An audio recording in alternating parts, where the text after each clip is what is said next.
자, 최근 중일 관계가 악화 일로로 치닫고 있는 모습이죠. 대신 미중 관계는 에이펙을 계기 정상회담 등으로 다소 안정기에 접어든 모습인데요. 네, 우리나라도 미국과 중국, 일본 3국 사이에서 미묘한 균형점을 찾는 외교 전략이 필요해 보입니다. 김민아 기자입니다.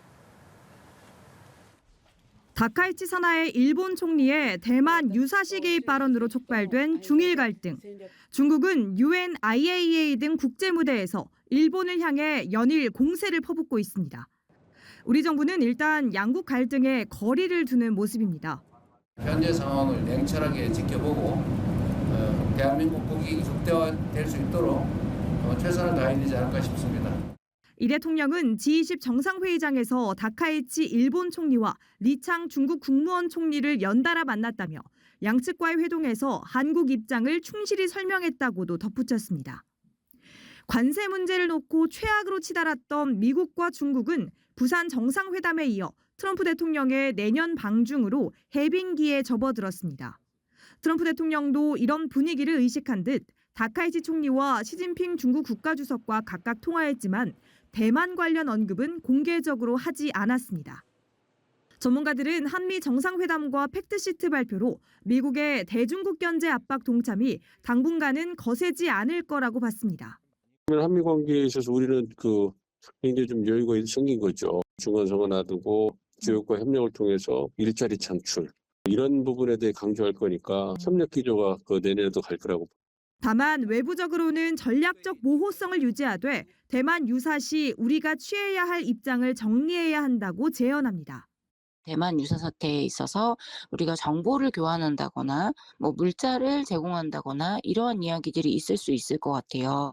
내부에서도 마찬가지고 한국과 일본과 미국과의 대화 속에서도 입장 정립이 좀 필요할 것 같아요.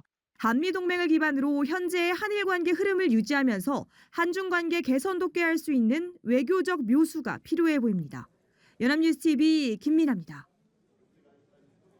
네, 중국과 일본의 갈등이 격화하는 가운데 도널드 트럼프 대통령과 시진핑 국가주석이 전화 통화를 하고 상호 방문과 대만 문제 등을 논의했습니다. 중국 매체들은 트럼프 대통령이 대만 문제의 중요성을 이해한다고 언급에 주목했는데요. 워싱턴 정호윤 특파원입니다.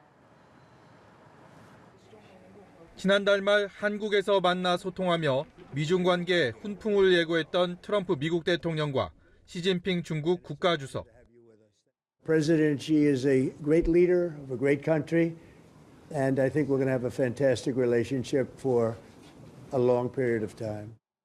And in the face of winds, waves, and challenges, you and I, at the helm of China-U.S. relations, should stay the right course and ensure the steady sailing forward of the giant ship of China-U.S. relations.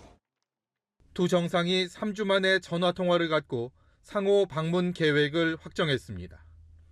트럼프 대통령은 내년 4월 중국을 국빈 방문해 시 주석과 만나고 연말엔 시 주석이 미국을 찾기로 한 겁니다.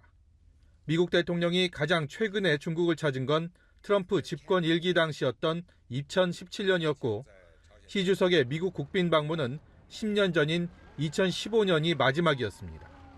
트럼프 대통령은 우크라이나와 러시아의 종전 문제부터 펜타닐과 대두 같은 무역 쟁점들까지 폭넓게 논의했으며 더 자주 소통하기로 했다고 밝혔습니다. 그러면서 미중 관계는 대단히 강력하다고 강조했습니다. 시 주석도 한국에서의 미중 정상회담 이후 양국 관계는 총체적으로 안정되고 호전됐으며 세계에 긍정적인 신호를 발신했다고 평가했습니다. 중국 관영 매체들은 특히 중국에 있어 대만 문제의 중요성을 이해한다고 한 트럼프 대통령의 발언에 큰 의미를 부여했습니다.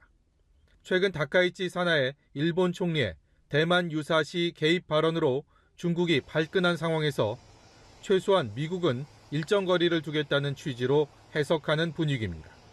지지율 하락 등 국내 정치적으로 어려움을 겪는 트럼프 대통령 입장에선 우크라 전쟁 종전이라는 성과물을 얻기 위해 중국의 적극적인 협조를 구한 것으로 관측됩니다. 워싱턴에서 연합뉴스 TV 정호윤입니다. 네, 시진핑 중국 국가주석은 트럼프 미국 대통령과의 통화에서 대만 문제를 직접 거론했습니다. 미국의 전략적 모호성을 확인해 일본의 개입 가능성을 차단하려는 의도가 깔렸다는 분석이 나옵니다. 베이징에서 배삼진 특파원입니다. 시진핑 중국 국가주석은 부산 정상회의 이후 한 달 만에 도널드 트럼프 미국 대통령과의 통화에서 대만 문제를 직접 꺼냈습니다.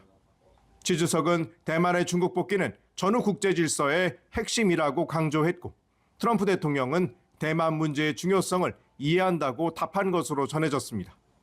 홍콩 사우스차이나 모닝포스트는 중국이 트럼프 대통령의 입장을 탐색하는 동시에 일본을 외교적으로 고립시키려는 계산이라고 분석했습니다. 다카이치 총리의 대만 유사시 개입 발언으로 중일 갈등이 고조된 상황에서 트럼프의 모호한 태도가 일본에 대한 압박 카드가 될 수 있다는 겁니다. 중국은 일본의 대만 개입 움직임을 견제하면서 국제사회에서 대만 문제에 대한 자국의 위치를 강화하려는 모습입니다.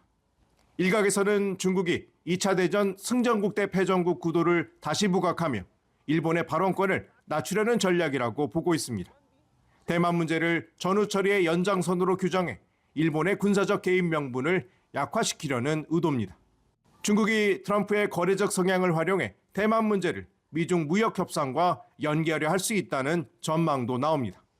所以这次的通话既是在一个敏感的时间节点上，当中日关系出现波动，有可能会影响中美关系的时候，那么中美要保持沟通，防止误判。 트럼프 대통령은 이제 큰 그림에 시선을 둘 수 있게 됐다고 언급하면서 내년 4월 방중을 계기로 미중 간 경제안보 빅딜 가능성도 예상됩니다.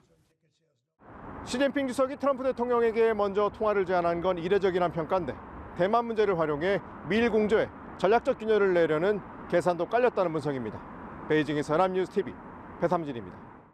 시진핑 중국 국가주석에 이어서 다카이치 사나이 일본 총리도 도널드 트럼프 미국 대통령과 전화 통화를 했습니다.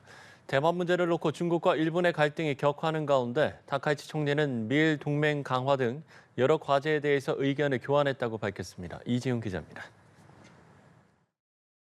시진핑 중국 국가주석과 전화통화를 한 도널드 트럼프 미국 대통령. 미일 동맹을 챙기려는 듯 뒤늦게 다카이치 사나이 일본 총리에게도 전화를 걸었습니다. トランプ大統領からは昨晩、行われた、米中首脳会談を含む、最近の米中関係の状況について、説明が、ございました。合わせて、私が出席した、G20、の様子についても尋ねられましたので、お答えをいたしました。 다카이치 총리는 미일 동맹 강화와 인도태평양 지역에 직면한 정세 등에 대해 의견을 교환했다고 말했습니다. 다만 중일 갈등과 관련해 트럼프 대통령과 논의가 있었는지는 명확히 밝히지 않았습니다. 대신 다카이치 총리는 트럼프 대통령과의 친분을 강조했습니다. トランプ大統領からは、私とは極めて、親しい友人であり、いつでも、電話をしてきてほしいというお話がございました。で会談内容でございますけれども、これ外交上のやり取りでございますので詳細については差し控えさせてください。 일본 언론은 미중 정상 간 통화 이후 양국이 발표한 내용의 차이점에 주목했습니다. 중국이 대만 문제를 논의했다고 밝힌 반면 트럼프 대통령은 관련 내용을 언급하지 않았다는 겁니다. 마이니치 신문은 중국이 이번 전화 통화를 통해 미중 간 긴장 완화를 연출하고 일본을 압박하려 한다고 분석했습니다. 일본은 또 중국이 유엔의 다카이치 총리의 대만 유사시 개입 발언 철회를 촉구하는 서한을 보낸 데 대한 반박 서한을 유엔에 보냈습니다. 월스트리트 저널은 다카이치 총리가 중국의 반발에도 물러서지 않고 있다며 미중 정상에게 깊은 인상을 남겼다고 평가했습니다. 연합뉴스TV 이지훈입니다. 다카이치 일본 총리의 대만 유사시 개입 발언 이후 중일 갈등이 다자 외교 무제까지 번지고 있습니다. 리창 중국 국무원 총리는 각국 정상들과 회담을 이어갔지만 일본과의 만남은 끝내 이루어지지 않았는데요. 중국은 일본이 제안한 한중일 정상회의도 거부했습니다. 베이징에서 배삼진 특파원입니다. G20 정상들이 단체 사진 촬영을 위해 한자리에 모입니다. 다카이치 일본 총리는 미소를 띠며 튀르키예 에르도안 대통령과 악수를 하고 리창 중국 총리도 다른 정상들과 눈을 마주치며 인사를 건넵니다. 두 정상 사이에는 불과 3명밖에 없었지만 서로를 향한 시선은 단 한 번도 오가지 않았습니다. 리창 총리는 회의 기간 이탈리아 총리와 남아공 대통령 등과 연이어 회담을 했지만 일본과의 만남은 끝내 이루어지지 않았습니다. 전체 회의등에서 자연스러운 조우 가능성이 제기됐지만 기대는 무산됐습니다. 李强总理没有会见日方领导人的安排，请日方自重。 중앙아시아 3개국을 순방 중인 왕이 외교부장은 일본이 넘지 말아야 할 레드라인을 넘었다며 중국이 단호한 반격에 나서야 한다고 강하게 경고했습니다. 중국은 또 유엔 사무총장에게 보낸 서한에서 일본이 대만 문제에 무력 개입할 경우 국제법에 따른 자위권을 행사할 것이라고 주장하며 압박 수위를 높였습니다. 국제원자력기구 IAEA 회의에서도 다카이치 총리가 비핵 3원치를 재검토하겠다고 밝힌 점을 비판하며 중국은 일본의 플루토늄 보유량 문제를 다시 꺼냈습니다. 众所周知，日本长期制造储存远超民用核能实际需求的固材料，对这样的日本必须严加管束。 중국이 대내외적으로 일본을 향한 압박 강도를 높이고 있지만 다카이치 총리의 일본 내 지지율에는 큰 변화가 없는 것으로 전해졌습니다. 일본은 내년 초 한중일 정상회의 개최를 타진했지만 중국이 이를 거부하면서 중일 관계 정상화는 장기간 표류할 가능성이 커지고 있습니다. 베이징에서 남뉴스TV 배삼진입니다. 중국이 한중일 정상회의가 열리지 않을 것임을 공식 확인했습니다. 마오닝 중국 외교부 대변인은 오늘 브리핑에서 중국이 3국 정상회의를 개최하자는 일본의 제의를 거부했다는 보도에 관한 질문에 한중일이 제10차 정상회의의 회기에 관한 합의를 전혀 이루지 못했다고 답했습니다. 이어 일본 지도자가 대만 문제에 관해 잘못된 발언을 발표해 3국 협력의 기초와 분위기를 훼손했다며 이로 인해 정상회의 개최 조건이 갖춰지지 못하게 됐다고 비판했습니다. 앞서 다카이치 사나의 일본 총리는 지난 7일 대만 유사시 집단 자위권을 행사할 수도 있다고 발언해 중국의 반발을 샀습니다.